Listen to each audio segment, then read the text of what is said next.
I mean, the COVID deal has brought more attention to what we've been trying to change culture-wise in sanitation and keeping things clean. But also it's put a huge strain because they're trying to push out so much product because everyone's bulk buying so fast. Right. When if they would just order, you know, at regular paces, it would still have the same product and same timeline, right. and it wouldn't blow the suppliers out of the water. And that's across the board. I mean, we've seen that with all the people, with our lumber guys, with all our supplier, you know, or trades in the construction industry. Those things were shut down so long. So now some of those jobs are being delayed.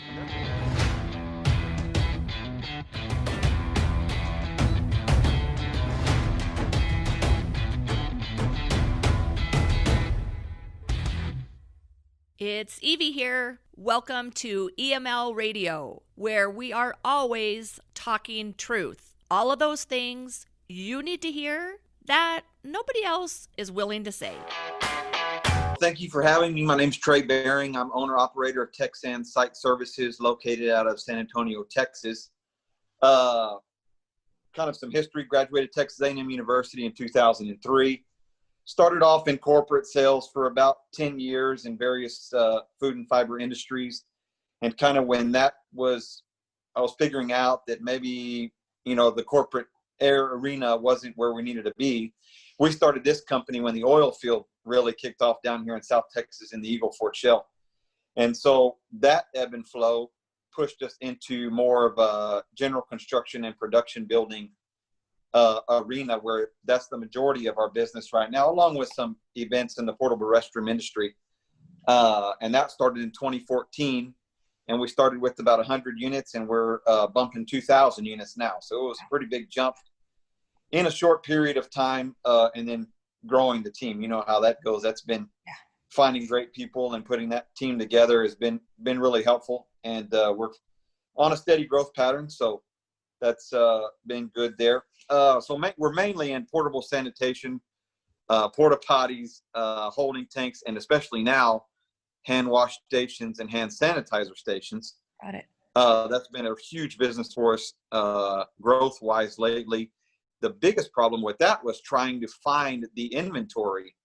Most of our suppliers, they would sell around 8,000 units a year in a portable sink that, you know, has a foot pump and your soap and paper towels on it.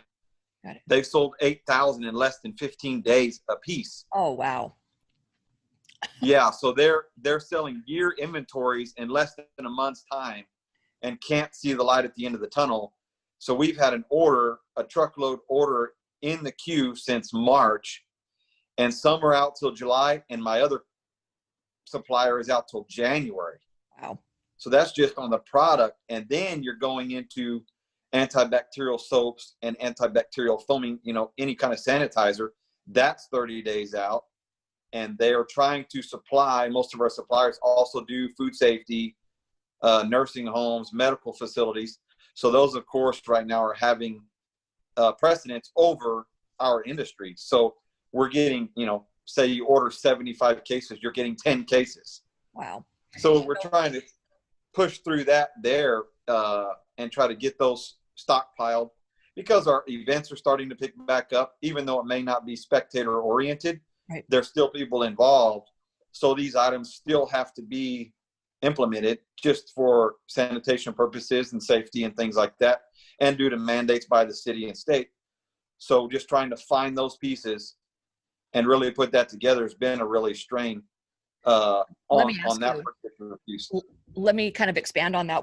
I didn't have that like really listed, but I want, now that you brought it up, I want you to kind of elaborate on that, because I think, you know, a lot of why I'm putting this whole series together is to educate the general public, the people that are kind of sitting at home watching the news, they're uninformed, or they don't own businesses, right? So I'm trying to give like people like you a voice to say, like, these are the things that we're up against. And I experienced it like with my recent cookbook. It was like, that was hugely delayed because of sourcing. So can you elaborate on that a little bit, just for your everyday listener, that like what that backlog in sourcing looks like? Because most people don't even understand that whole process.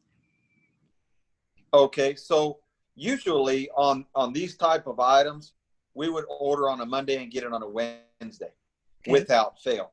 And now with this backlog and everybody bulk buying, necessary or not, that's everyone's opinion. Yeah. You know, we're getting pushed back, even though we've been longtime customers 4 and 5 years. Mm-hmm. So the frustrating part is orders every single week with our particular suppliers, and then say a nursing home comes in where they cannot get their product from so-and-so ABC company, and they jump over to our supplier.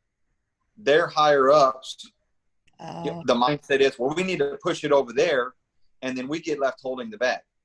So now we're trying to implement, for instance, on these sanitizer stations, you've seen them, the on the wall type thing. Yeah. The refills sometimes can be refilled, and sometimes the bag is a complete sealed shut situation where you can't do that.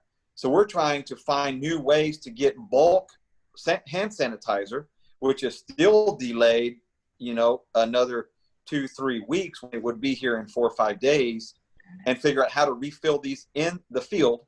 And that takes another 4 or 5 minutes per job, and then add strain on your employees and things like that. So that's where our frustration comes into, in all aspects of like portable sanitation. Everything was blown out.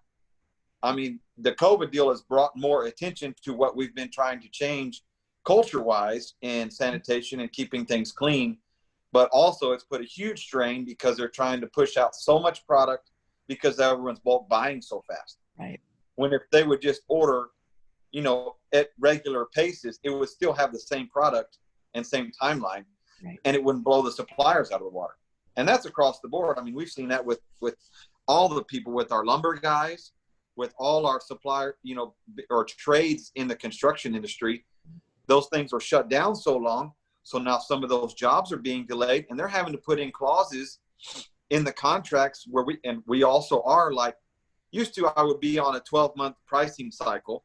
Mm-hmm. And now I'm having to revamp and put in verbiage. Hey, look, there could be up to a 25% increase before year end, just because of the suppliers not guaranteeing product and not guaranteeing price. And suppliers, for instance, our toilet paper manufacturers, mm-hmm, they would used to have, you know, say they had 10 line item SKUs.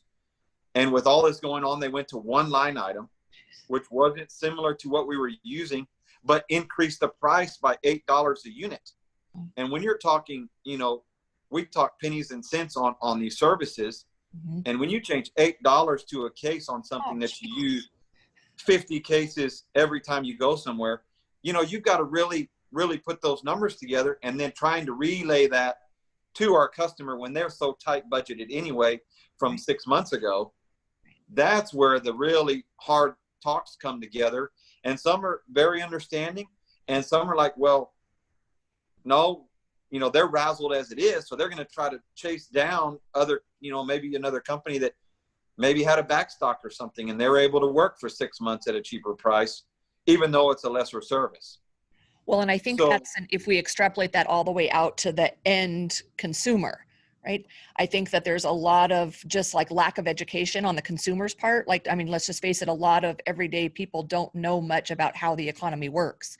So then they're almost at this shock. Like, for one, if you can't find toilet paper, right?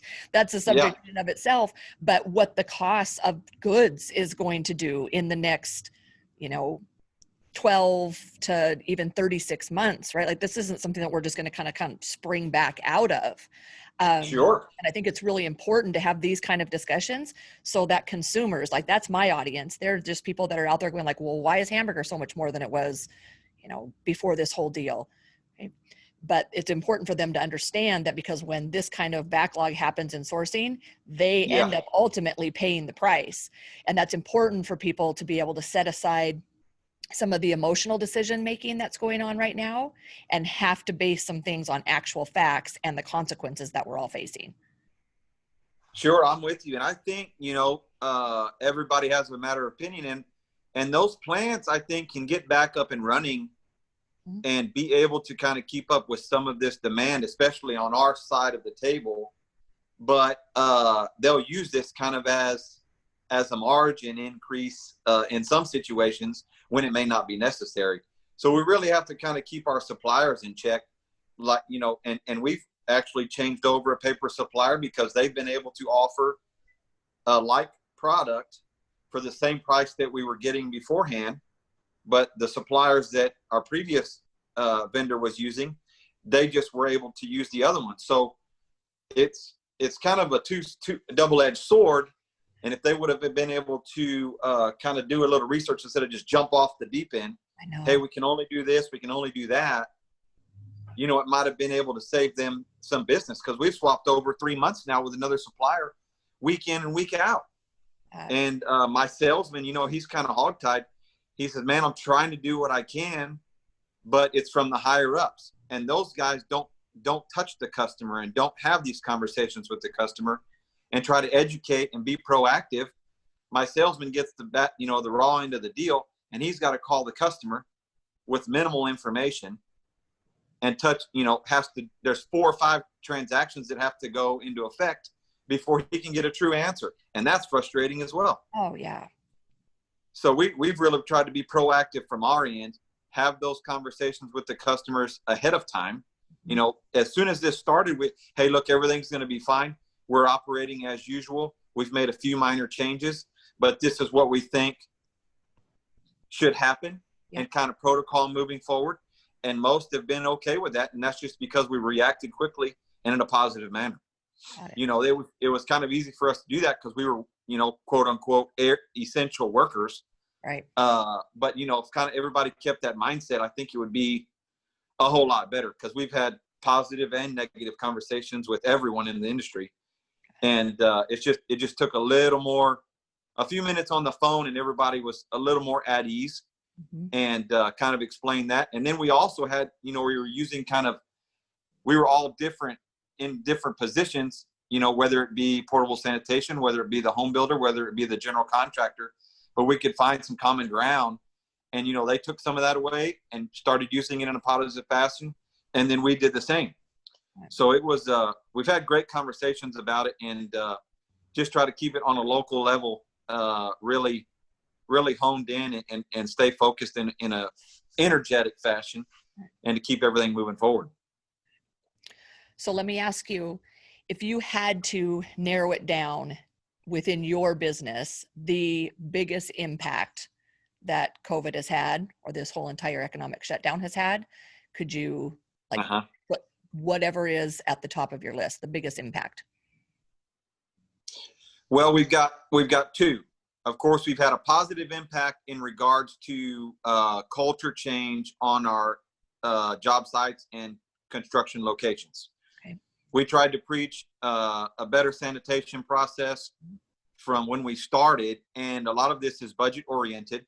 So they cannot, you know, they're always looking at that budget, not adding units when there's more people on the job site and things. So that's kind of opened some eyes up there and added these sinks and sanitizers. So of course that's been an influx of business for us there. But on the other side of that coin, our supplier line has changed dramatically, price wise, quantity wise, just because of this bulk purchasing that we don't know necessarily should have happened. Because, for instance, we talked about toilet paper. Every single grocery store was out of toilet paper. Yeah. Every week I got an order of 50 to 75 cases without fail. So the production was there. I told my supplier, hey, look, man, if there's ever any question that you're going to have a shortage, you need to call me and just send 100 cases immediately. Right. I never got the phone call. Really? So, you know, it was, I don't know if it was pushed, you know, of course, a lot of it was media based, but, you know, we were able to get product without a problem. The only thing we have an issue with is soap and sanitizer. So that's still affecting us in purchasing and watching that price. We could get a box of 6 units of sanitizer for, call it $28. It's almost $56 right now. Jesus. Wow. So try to explain that, and then you're going to try to put a line item on an invoice and quote unquote COVID cost. Right. Not going to work. No. It's not going to work. Right. And we've even picked up some new customers on that, where competitors would try to put that in there on the lowdown. Hey, $200 because of a COVID fee. Well, most of the materials that they're using in that particular job site didn't change, Oh, but they're using it, to gain some ground, and it's upsetting people. yeah. And So rightfully it, so. it's hurting some of the customers that don't really pay attention to those bills, Mhm. but then also hurting us where we've got 12-month contracts in place, and we're having to eat that cost. Yeah. So a lot of people have been understanding, and we've been able to create some extra POs through their management. But man, if we couldn't have done that, we'd have been negative on those supplies that we needed that were essential for 4 or 5 months now. Wow. Yeah. So we're really trying to keep an eye on that, and then use various suppliers. And that just hurts. We buy local as much as we can because we're locally owned and operated. So we try to support the local companies as much as we can. But when their strings are attached to their suppliers, we have to go outside of that, Right. which I hate doing, but you also have to watch your budget. Yeah, you don't have a choice at that point. So, the cycle continues. We try to support the local business. The local businesses are getting hurt by this pandemic, but we have no choice but to go back around to outside suppliers to make sure we work right.